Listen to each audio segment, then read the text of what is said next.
নামাজ পড়ে ভোরের দিকে ঘুমিয়েছি। শানের সাথে কথা বলে মনটা আরো ভালো হয়ে গিয়েছিল।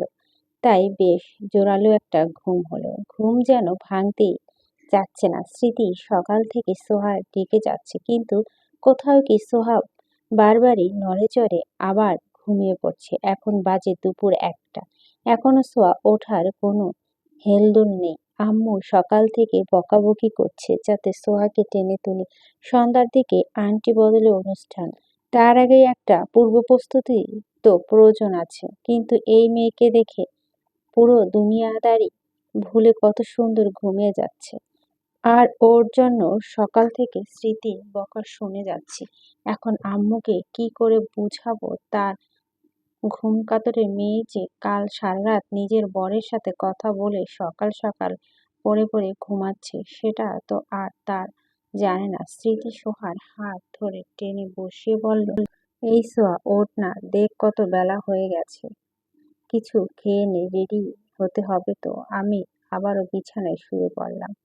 উফ আপু, যা না, কাল সারারাত ঘুমাইনি, এখন একটু ঘুমাতে দে। উঠ, আর ঘুমাতে হবে না, আজকে তোর এঙ্গেজমেন্ট না। আমি ঘুমের মধ্যে বললাম, দূর, কিসের এঙ্গেজমেন্ট, আগে ঘুম, তারপর বাকি সবকিছু। স্মৃতি অবাক হয়ে বলল, বাহ, এখন নিজের এঙ্গেজমেন্টের কথাও ভুলে গেছি। সারাত কে বলেছে তোকে জেগে থাকতে, কিন্তু কাকে কি বলছে, যাকে বলছে সে আবার ঘুমিয়ে গেছে। স্মৃতি মাথায় হাত দিয়ে বসে রইল। তখনই মাথায় একটা প্ল্যান আসলো। স্মৃতি চিৎকার করে বলল, সোহা দেখ কে এসেছে। আরে সান ভাইয়া, আপনি কেমন আছেন এত সকাল সকাল আমাদের বাসায়? শান নামটা আমার কানের মধ্যে প্রতিধ্বনিত হতে আমি দ্রুত শোয়া থেকে উঠে বসলাম আর চারদিক চোখ বুলিয়ে শানকে খুঁজতে লাগলাম। তারপর আপুর দিকে তাকিয়ে বললাম, কই শান? আমাকে এভাবে প্রশ্ন করতে দেখে আপু খিলখিলিয়ে হেসে উঠল। আমি ভুরু কুঁচকে বললাম, কি হলো, হাসছিস কেন তুই? স্মৃতি হাসতে হাসতে বলল, তোর ওপর শান ভাইয়া ভালো জাদু করেছে বলা যায়। না হলে শান বলতে না বলতে এতক্ষণে যে মানুষটার ঘুম থেকে উঠেছিল না, সে এক পলকে উঠে যায়। আপু আবারও হাসতে লাগলো। আমি ওর কথার আগামাথা বুঝতে পারলাম না। আমি কপাল কুঁচকে আবার বললাম, সকাল সকাল মজা করছিস নাকি? তুই আমার সাথে কি হয়েছে সরাসরি বলতে পারছিস না? শান কি আসেনি? আপু অবাক হয়ে বলল, তোর কি মনে হয় এঙ্গেজমেন্টের দিন নতুন জামাই সকাল সকাল শ্বশুর বাড়ি আসবে? আমি চোখ ছোট ছোট করে বললাম, তাহলে তুই বলবি কেন? আপু ডোন্ট কেয়ার ভাব নিয়ে বল, আমি তো তোকে ওঠানোর জন্য বলছি। আমার ট্রিক্সটা কাজে লাগছে, তাতেই আমি খুশি। আগে রেগে আমার পাশে থাকা বালিশটা আপুর দিকে ছুঁড়ে মারলাম, কিন্তু এতক্ষণে আপু কথাটা বলে রুম থেকে বেরিয়ে গেছিল। কি ফাজিল মেয়ে বাবা যায়, আমার কত সুন্দর ঘুমটা নষ্ট করে দিল। আমি বিছানায় ছেড়ে আস্তে আস্তে উঠে বসলাম, তারপর আর ফোনটা হাতে নিইনি। সোজা ফ্রেশ হয়ে বিছানায় এসে বসলাম। তখনই আম্মু হন্তদন্ত হয়ে ছুটে এলো। এসে আমার দিকে ওনার ফোনটা এগিয়ে দিয়ে দিল। আমি খানিকটা অবাক হয়ে বললাম, তোমার ফোন দিয়ে আমি কি করব? কথা বলবি?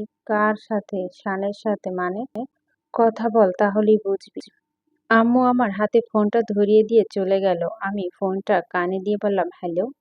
তখনই ওপাশ থেকে কেউ রাগান্বিত হয়ে বলে উঠল, এই মেয়ে, সমস্যা কি তোমার? নিজের ফোন কোথায়? কোথায় ফোন?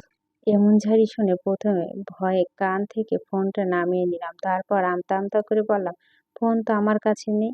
উনি ঝাঁঝালো কণ্ঠে বলে উঠল, বাহ, তোমার ফোন তোমার কাছে নেই? কি সুন্দর কথা। ফোন তোমার কাছে নেই মানে কি? সকাল থেকে ফোনের ওপর ফোন দিয়ে যাচ্ছি, অথচ ফোন তোলার কোনো খবর নাই। ওনার কথা শুনে আমি মাথায় হাত দিলাম। হায় রে, কাল রাতে কথা বলে ফোনের চার্জ শেষ হয়ে যাওয়ার পর চার্জে দিয়ে ঘুমিয়েছিলাম, তারপর তো আর ফোনে হাতই দিইনি। আমি দ্রুত ফোনের কাছে গেলাম। ফোন হাতে নিয়ে দেখলাম সকাল থেকে দুপুর পর্যন্ত প্রায় 100টা কল, 50টা মেসেজ উঠে আছে। আমার চোখ কপালে উঠে উপক্রম। শান আবারও গম্ভীর কণ্ঠে বলল, কি হলো, কথা বলছো না কেন? আমি আমতা আমতা করে বললাম, ওই ফোন চার্জ দিয়েছিলাম, তারপর আর হাত দেইনি। আহা, কি সুন্দর কথা। তোমার না তোমাকে গুড মর্নিং উইশ করার কথা ছিল। এখন দুপুর হয়ে গেছে। কাল যাওয়ার সময় কি কি বলতেছি হাতের বাইরে যাওয়ার সাথে সাথে সব ভুলে গেছো তুমি। আমি চুপ করে রইলাম। বাবা যে রেগে আছে, কি বলবো বুঝি না। শানা আবারও ধমক দিয়ে বলল, কি হলো?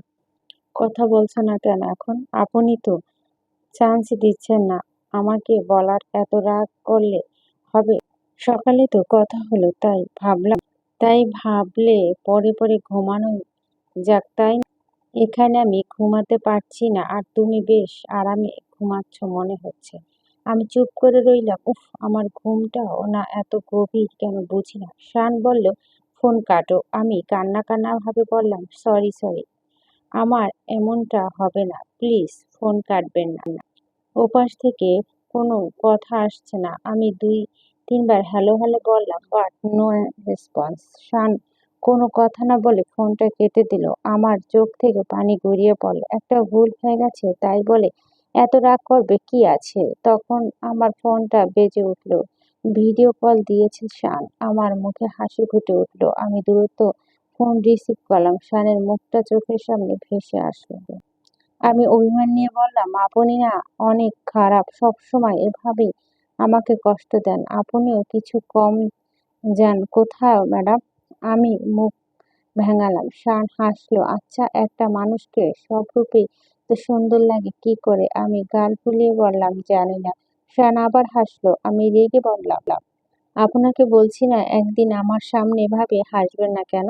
কারণ আমি এখন আপনার উপর রেগে আছি, কিন্তু আপনার হাসি দেখলে আমার রাগ কমে যাবে, যেটা আমি একদমই চাই না, তাই হাসবেন না। শান আমার কথা শুনে আরো জোরে হেসে উঠল। তুমি না আসলে একটা পাগলি। ভালো হয়েছে আম্মুর ফোনে ফোন দেওয়া কি দরকার ছিল? আম্মু কি ভাবলো, কি আর ভাববে। মনি তো এটা ভেবে খুশি যে তার মেয়েকে তার জামাই কতটা ভালোবাসে, যে 1 সেকেন্ডও চোখের আড়াল করতে চায় না।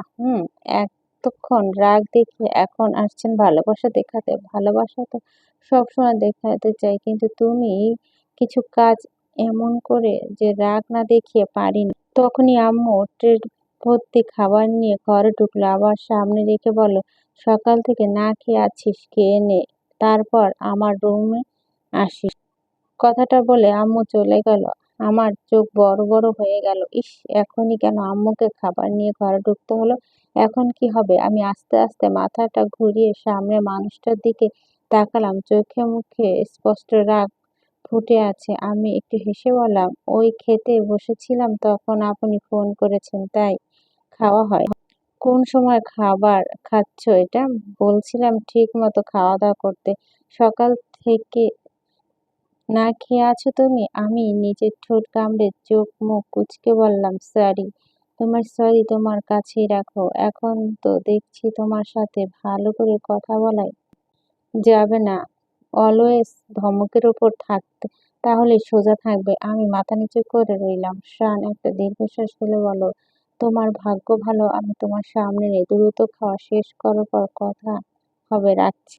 আমি মাথা নাড়ালাম শুধু। উনি ফোনটা কেটে দিল। আমি বুকে হাত দিয়ে লম্বা একটি শ্বাস নিলাম। মানুষ সবসময় এতটা রাগ নিয়ে থাকে কিভাবে কে জানে। আমি খাওয়া শেষ করে প্লেটগুলো রান্নাঘরে রেখে আমার কাছে গেলাম। আম্মুর সাথে স্মৃতি আপু বসে আছে। সামনে অনেকগুলো শাড়ি রাখা আছে। আমাকে আপু বলল, এত সময় লাগে আসতে? সেই কখন থেকে অপেক্ষা করব। আমি বেডি বসতে বসতে বললাম, বাবা বিয়ে করা কি শখ আর যেই সইছে না। আপু রেগে আমার দিকে তাকালো। আমি হেসে আপুর গাল টেনে ইনসেন্ট লুক নিয়ে বললাম, আহা বাচ্চা, রাগ করে না আমারই তো। কথাটা বলতে আম্মু সহ আপু হেসে দিল। আম্মু বলল, আচ্ছা, শাড়িগুলোর মধ্যে দেখতে কোনটা পছন্দ? যার যেটা ভালো লাগে পরে নে। আমি কিছুক্ষণ শাড়িগুলোর দিকে তাকিয়ে থেকে চোখ ছোট ছোট করে আম্মুকে বললাম, সবগুলো শাড়ি নিয়ে যাই? যাবি? জিজ্ঞেস করার কি আছে। তারপর আমি আর আপু মিলে সবগুলো শাড়ি রুমে নিয়ে আসলাম। আপু বেডে বসতে বসতে আমার দিকে তাকিয়ে বলল, আরশের একটা কল দে, জিজ্ঞেস করি কোনটা পরব। আমি ফোন শানের নম্বরে কল লিস্ট থেকে বের করতে করতে বললাম, করবি কিন্তু দূরে গিয়ে, না হলে আমার ডিস্টার্ব হবে। আপু বসা থেকে হুট করে দাঁড়ায় অবাক হয়ে বলল, তুই ভাইয়াকে ফোন করবি? তাহলে আমি শাড়িগুলো আরশকে দেখাবো কি করে? আমার এই লাল নীল কালো শাড়িগুলো পছন্দ হয়েছে বারবার, ডিসাইড করতে পারছি না কোনটা পরবো। তাই এই তিনটা নিয়ে শানকে জিজ্ঞেস করবো, তাই বাকিগুলো আছে তুই নিতে পারিস। কিন্তু এগুলোর মধ্যে যদি একটা পছন্দ না হয় তখন দেখা যাবে না, আগে আমি জিজ্ঞেস করি তারপর তুই তুই আমি আপুর দিকে তাকিয়ে কপাল কুঁচকে বললাম, স্মৃতি, তুই আগে থেকে অনেক বেয়াদব হয়ে গেছিস, বড়দের সম্মান দিতে ভুলে গেছিস। আমি তোমার বড় যা হই, তাই আমি আগে জিজ্ঞেস করব, তারপর তুমি। আপু কোমরে হাত দিয়ে বলল, কি ফাজিল মেয়ে, এখন থেকে সম্পর্কে অ্যাডভান্স নেওয়া শুরু হয়ে গেছে, ভাবা যায় এগুলা? আমি খিলখিলে হেসে উঠলাম। আপু আমার জন্য তিনটে শাড়ি রেখে বাকিগুলো নিয়ে চলে গেল। আমি শান ভিডিও কল করলাম। কি ব্যাপার ম্যাডাম, এত তাড়াতাড়ি আমাকে কল করলেন? বেশি বেশি মিস করছেন মনে হয়। জি না স্যার, আমি প্রেম করতে ফোন দেইনি, একটা ইম্পর্টেন্ট কাজের জন্য ফোন দিয়েছি। শান হালকা হাসলো। ও তাই, বলো কি তোমার ইম্পর্টেন্ট কাজ? আমি ফোনটা সামনে সেট করে রেখে শাড়ি তিনটার সামনে এনে বললাম, দেখুন তো এই তিনটে শাড়ি থেকে কোনটা পরলে আজকে সন্ধ্যায়। শান কিছুক্ষণ শাড়ি তিনটার দিকে তাকিয়ে থেকে বলল, কি বলবো বলো সুইটহার্ট, তুমি মানুষটা এমন, যেটা পরবে মানিয়ে যাবে, তাই যা খুশি পরতে পারো, তবে চাইলে কিছু না করতে পারো, তবে সেটা শুধু আমার সামনে। ওনার কথা শুনে আমি লজ্জা পেয়ে বললাম, ছি ছি, আপনার লজ্জা নেই নাকি? কখন কি বলতে হয় সেটাও জানেন না, অসভ্য লোকের। লজ্জা নারীর ভূষণ, তাই ওটা মেয়েদের মানায়, যেমন এখন তুমি পাচ্ছ। তাছাড়াও তোমাকে আমি আগেই বলছি, বউয়ের কাছে লজ্জা পেলে সব সময় লোকসানি হয়, জীবনে অনেক সুন্দর মুহূর্ত উপভোগ করা যায় না।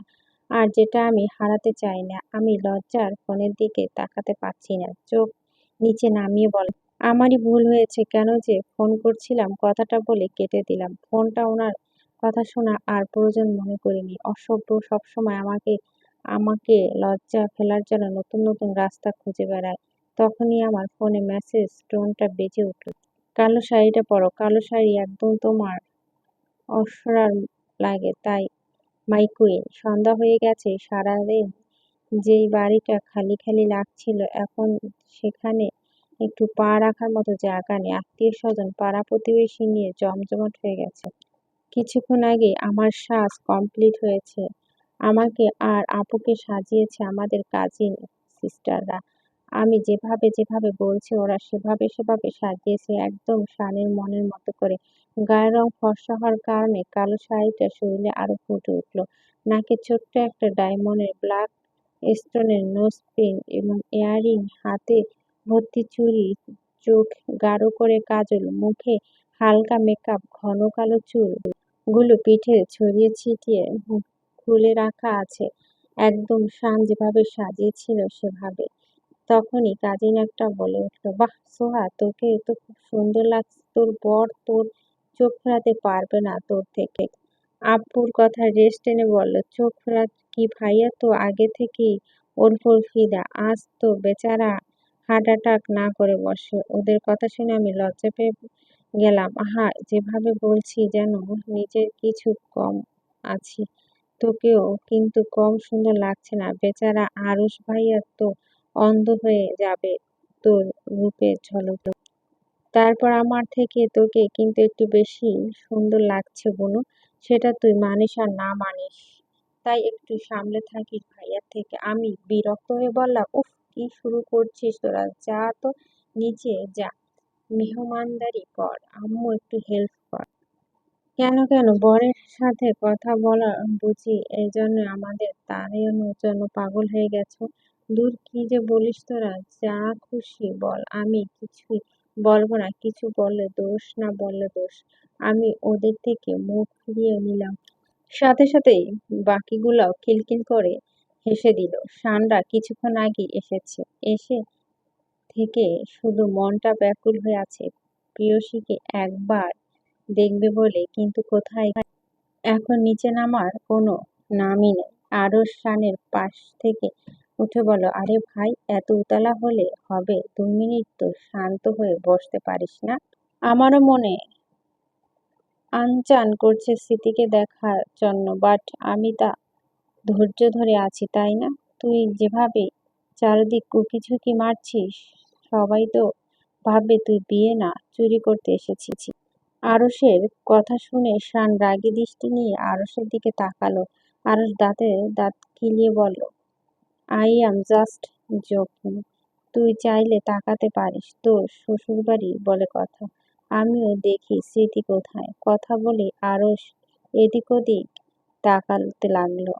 শান ফিক করে হেসে দিল। আরশ অবাক হয়ে তাকালো। ও বুঝতে পারছে না ও এমন কি বলল যে শান হাসছে। শান নিজে হাসি থামিয়ে আরশের কাঁধে হাত রেখে বলল, এই প্রথম তুই মুখ ফসকে সত্যি কথাটা বলে ফেলছিস, বুঝলি তো?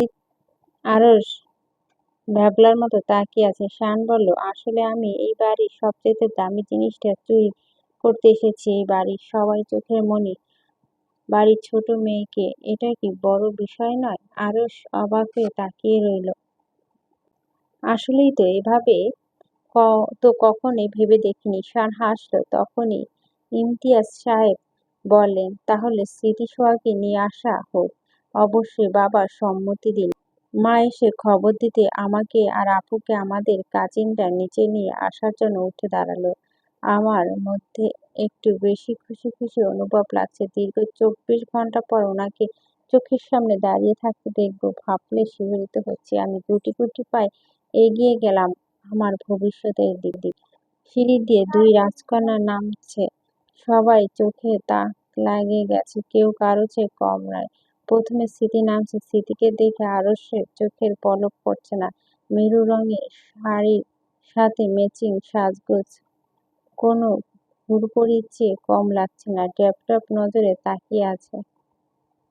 আরশ নিজের বুকের বাম পাশে হাত রাখল। আরশের অবস্থা দেখে স্মৃতি মুচকি এসে চোখ সরিয়ে নিল। শান একটু ছটফট করছে সোহাকে দেখতে বলে। স্মৃতি একটু সরতে সোহার লজ্জায় রাঙা মুখটা শানের সামনে ভেসে উঠল। মনে হচ্ছে কত যুগ পর এই মুখ দেখলো। শান হাঁ করে তাকিয়ে আছে। আমি বেশ বুঝতে পারছি শান আমার দিকে তাকিয়ে আছে।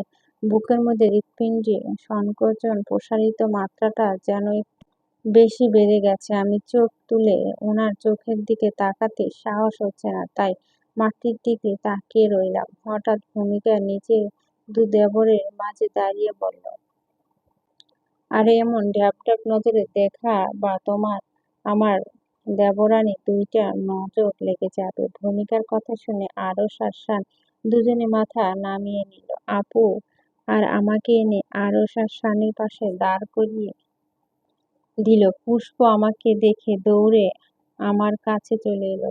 মিষ্টি, তোমাকে পুরো কুইনের মতো লাগছে দেখতে। আমি পুষ্পর গালে একটু চুমু দিয়ে বললাম, আর তোমাকে পুরো প্রিন্সেসের মতো।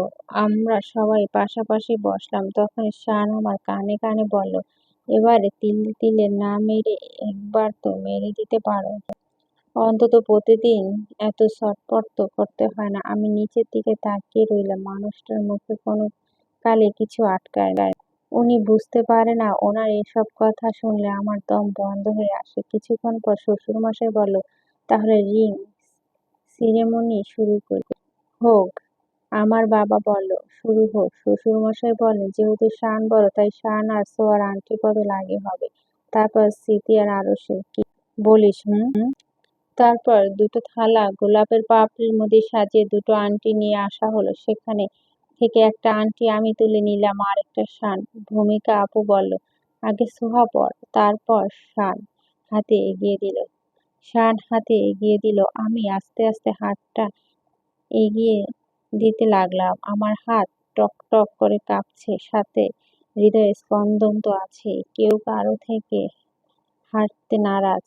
এদিকে আমার অবস্থা নাজেহাল। ভূমিকা আপু হেসে বলল, বাস, তোমার অবস্থা দেখে তো এমন ফিলিংস হচ্ছে যে তুমি শানকে চিনোই না, আজ প্রথম দেখছো। এত ভয় পাচ্ছ কেন? ভূমিকা আপুর কথায় আমি লজ্জা পড়ি নাই। মাটি থেকে ঢুকে যাচ্ছি। সবাই মিটিমিটি হাসছিল। আমি দ্রুত শানের হাতে আংটিটা পরিয়ে দিয়ে সরে আসলাম। তারপর শানের হাতে আমার হাত পড়তে আমি কেঁপে উঠলাম।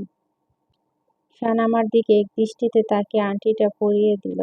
এর মধ্যে আমি ভুলে একবারও শানের দিকে তাকাইনি। তাকাইনি বলে ভুল হবে, সরাসরি তাকাইনি। আমাদের ঘরে স্মৃতি আপু আর আরশ ভাইয়া পালা। ওদের আংটি হাতে দিতেই ওরা দ্রুত আংটি বদল করে নিল। মানে আমি আর শান যতটুকু সময় নিয়েছি ওরা তার অর্ধেক নেয়নি।